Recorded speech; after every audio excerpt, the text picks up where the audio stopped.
Today we're going to be discussing Orion, the constellation, not the mythological hunter, though he is cool too.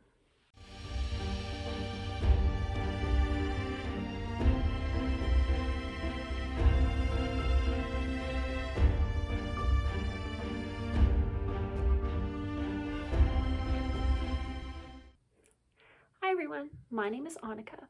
I'm a neuroscience student in university, so neuroscience being science of the brain, so I study the brain.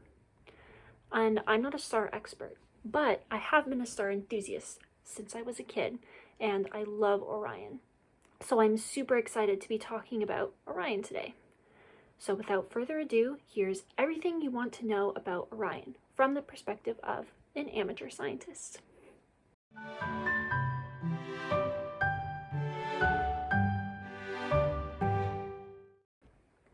Orion was always my favorite constellation as a kid, partly because it was so easy to find in the sky.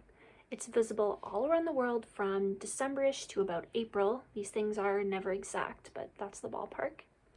Because of this, Orion has been observed by many different people over the years and has become somewhat of a household name. The constellation has been interpreted by the Franks in the 9th century, the Persians in the 10th century, and the British in the 19th century, just to name a few. Orion is made up of many stars, ranging from old stars near the end of their lives, like Betelgeuse, to brand new stars being formed in the Orion Nebula. So, within the constellation, we can see Betelgeuse, Mesa, and Bellatrix making up the head and shoulders of Orion, Alnitak, Alnilam, and Mintaka making up Orion's belt. And then we have Saiph and Rigel for Orion's feet. I like to find Orion in the sky by looking for the belt, as it is pretty distinctive, but you can also use Rigel or even Betelgeuse as guides, as they are pretty bright stars in our night sky here on Earth.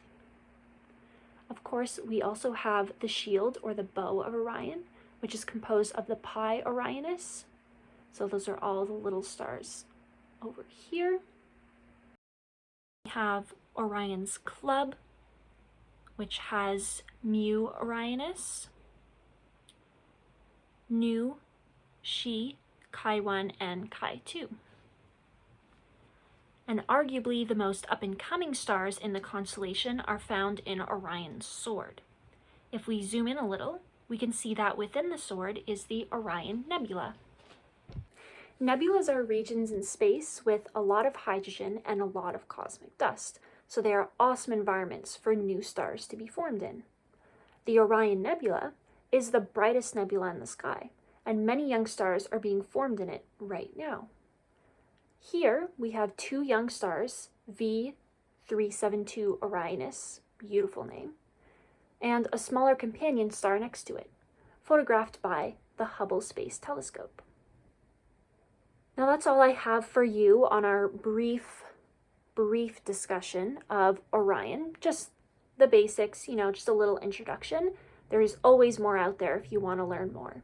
So thanks everyone for listening and watching if you made it this far, and feel free to yell about stars in the comments. I always want to learn more, even though I should be focusing on my upcoming exams, but that's neither here nor there. Also, if you do have any suggestions for science-related or not science-related topics I could explore in a future video, also leave it down in the comments. I have access to a massive university library, and I love to do research, so please give me some topics that I can totally lose myself down a rabbit hole and learn more about. So thanks again, and see you next time. Bye!